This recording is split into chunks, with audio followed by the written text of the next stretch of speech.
खेसारी बाबू तोहार फोन आए है तब हम देसी मुर्गा मंगाए के और हांडी में बनाए हैं, खूब बढ़िया से चुराए हैं। फर्स्ट क्लास देसी मुर्गा एकदम ले गई पीसफुल हो तो है हम दे है। ल खेसारी बाबू कहीं खात नहीं है तू, खा तू खेसारी बाबू कहीं नहीं खात है तू, खा खा खा जल्दी जल्दी खा और ले और बहाई ले खा ले हम खाई। देखा था कुल है कजली गपर गपर खाए जाता, तू हमें खाए बिदा बुलाए हो लेकिन कुलते है गपर गपर खाए जाता। हम तो ऐसा मेहरारू पाई के एकदम परेशान हो गया है, का कही हम तो है हो रानी। देखा था तू हमसे जब प्यार करत रहो तब कितना मजा रहा, कितना मजा आवत रहा न।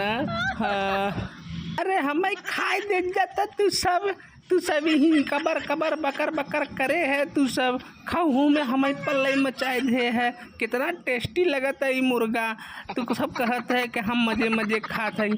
पूछ ले दर्शक लोग से पूछ ले, चैनल के सब्सक्राइब कर दो हो।